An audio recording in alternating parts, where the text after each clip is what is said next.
Realme C31 launch হয়েছে প্রায় 2 বছর আগে, কিন্তু এখনও বলা যায় 14,999 টাকায় এটাই বেস্ট। তো আজকে এই ভিডিওতে রিভিউ হবে হলো এই বাজেট কিলারের। So let's begin.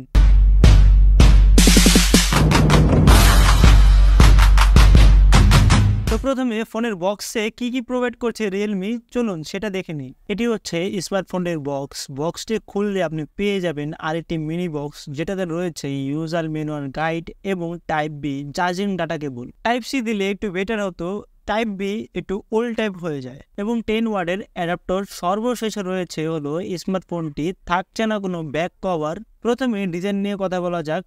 এবারে রিয়েলমি C31 এ বেশ কিছুটা অ্যাটেনশন দেওয়া হয়েছে। সাইডে যদি একটু ফলো করে তাহলে দেখতে পারবো সাইড মাউন্টিং ফিঙ্গারপ্রিন্ট সেন্সর, যেটা দিয়ে আবার ফোন অন অফ করা যায়। আবার ফিঙ্গারপ্রিন্ট হিসেবে কিন্তু ব্যবহার করতে পারবেন। ফিঙ্গারপ্রিন্টটা কিন্তু অনেকটাই ফাস্ট, আনলক হতে এতটা সময় নিচ্ছিল না। ফোনটির সব থেকে আকর্ষণীয় সাইড হলো এটির ক্যামেরা মাউন্টিং। ডাইনামিক ফিচারে ফোনটি দেখতে যেরকম জোস লাগে, সেরকমই হাতে নিলেও অনেকটা গ্রিপ পাওয়া যায়। এরপর নিচে যদি একটু ফলো করি তাহলে দেখতে পাবো টাইপ বি চার্জিং পোর্ট এবং তার সাথে 3.5mm হেডফোন জ্যাক, যেটা প্রায় অনেকটাই বিলুপ্ত হয়ে যাচ্ছে।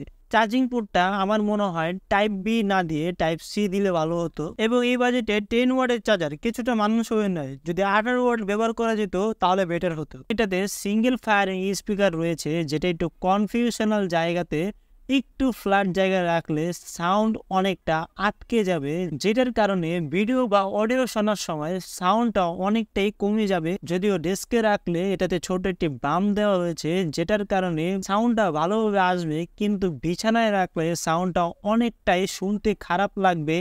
এমনিতে সাউন্ডের কথা যদি বলি তাহলে মোটামুটি ভালোই ছিল। লাউড একটা ক্রিস্পি সাউন্ড পাবেন, তবে এটা বটমে রাখলে ডেফিনেটলি ভালো হতো।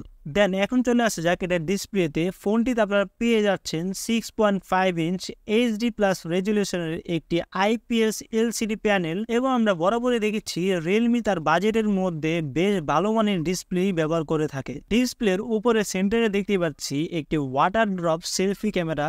ডিসপ্লের বডিতে ভেজেলের কথা বলতে গেলে দুই পাশে এবং উপরে থাকা ভেজেল এরিয়াগুলো আমার কাছে ঠিকঠাক লাগলো। নিচে চিন এরিয়াটা প্রাইস বিবেচনা করলে আমার কাছে একটু মোটাই মনে হচ্ছে। আর মাল্টিটাস্কিং এর কথা বলতে গেলে ওভারঅল এক্সপিরিয়েন্স ভালোই ছিল।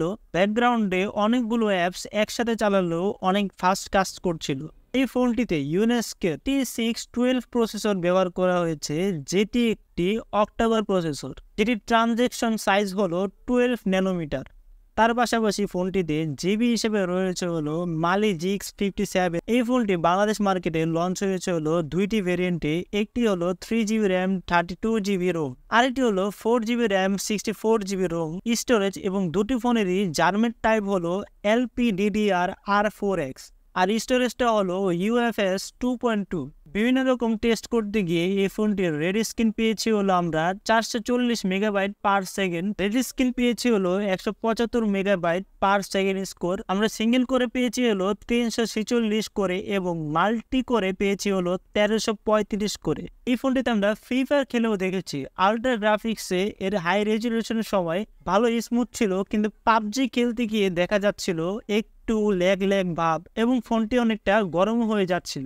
এখন আসে যাক ক্যামেরাতে। এই ফোনটিতে ট্রিপল ক্যামেরা সেটআপ রয়েছে, যেটার মেন শুটার হলো 2.2 অ্যাপারচার 13 মেগাপিক্সেল ক্যামেরা, আরেকটি হলো 2 মেগাপিক্সেলের 2.4 অ্যাপারচারের মাইক্রো ক্যামেরা, এবং সর্বশেষ ক্যামেরাটি হলো 0.3 মেগাপিক্সেলের 2.8 অ্যাপারচারের depth sensor camera. Rear camera ছবিগুলো ভালোই লেগেছে, কালার্সটা এত ধরে না রাখতে পারলেও ফোকাসিংটা করা যাচ্ছিল বেশ ভালোই। দেন সবকিছু দেখার পর প্রাইস বিবেচনা করলে এই বাজেটে এটা ভালো একটি ডিল মনে হয়। তো এই ছিল আমাদের বাজেট কিং এর কিছু খুঁটিনাটি। তো আজকের মতো এখানেই। ভিডিওটি কেমন লাগলো কমেন্টে অবশ্যই প্লিজ জানিয়ে দিবেন। চ্যানেলটি সাবস্ক্রাইব করে দিবেন, একটি লাইক করে দিবেন।